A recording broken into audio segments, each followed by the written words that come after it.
so we were going over belly down ankle lock setups from the single leg X position, Ashi position. What I wanted to go over now was I wanted to go over some Aoki lock setups, twisting ankle locks. I prefer the twisting ankle lock over the conventional Achilles lock. If I'm going belly down, then it's a little different. I do prefer if I'm relying on an ankle lock to go belly down because then I can use gravity. But when I'm looking for a little bit more power on the ankle lock, I want to create more of a twisting motion. When I create more of a twisting motion, it kind of gives me more of like the feel of like a heel hook. So what we're doing with an Aoki lock here is we're basically putting the same kind of pressure that an inverted heel hook would put. We're popping the heel out into our chest, which is similar to getting heel exposure with a heel hook, okay? And I'm using some kind of wedges on the outside of the knee here. It's that you're kind of just doing it in reverse, and you're using an ankle lock grip, which is giving you a little bit better control than from a saddle position, or from an outside Ashi position with an outside heel hook. It's still twisting. It's still a twisting leg lock here. So just think of that as a twisting leg lock. It's not a stretching leg lock. I'm not causing a stretch in the foot. I want to cause a slight stretch in the foot and then twist it. So that I'm still doing like a heel hooking pressure on the foot. What we're going to look at is just from a single leg X position. Here, let's say, my opponent starts to clear, sit over my foot. These are good opportunities for me now here. Okay, from here what I want to do is, there's a couple positions that I can put my outside leg here. I can keep my outside leg underneath his far butt cheek, or I can post my outside leg here like a stretch, okay?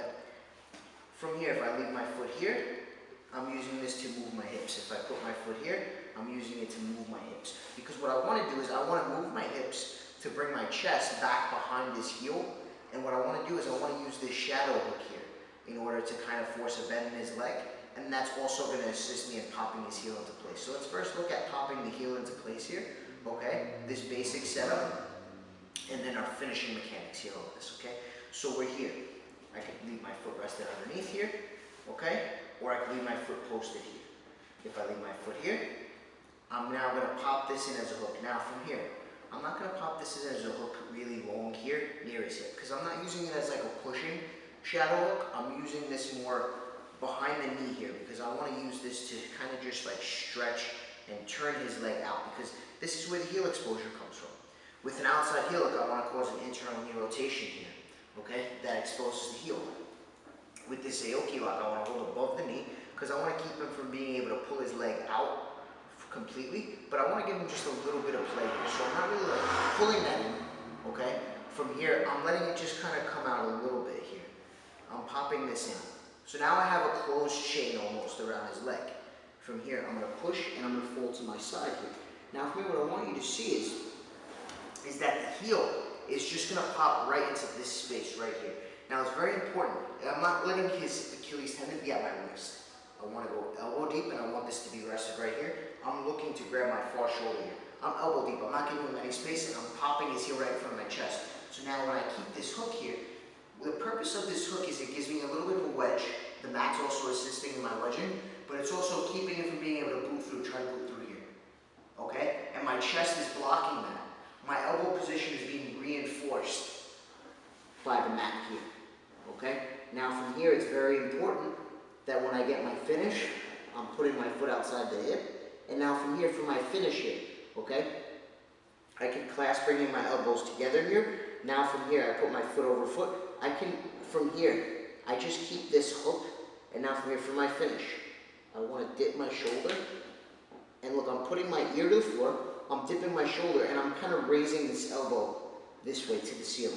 And I'm kind of bringing my left shoulder back as I finish this. He should feel pressure on his ankle, but he should also get some pressure in the knee, especially if he allows me to go really into the breaking the pressure there, okay?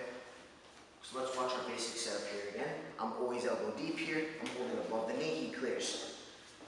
From here, catch it, hit back, and look, if I just try to pop this in, it'll be hard. What I gotta do is I gotta push, and look, my hook is right behind his knee, I'm holding here, and I'm going to move my hip back.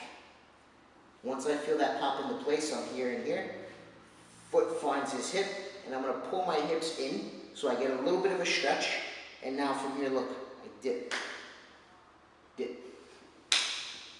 And that's where I get my tap there, okay?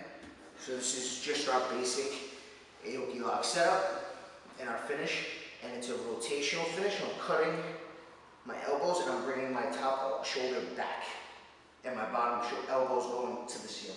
And I'm causing a rotation in the foot.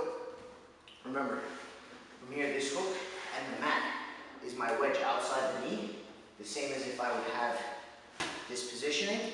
The rotation of my hips is what's giving me that external knee rotation there that exposes his heel. I'm exposing his heel into my chest instead of my wrist. When I have my grip, remember,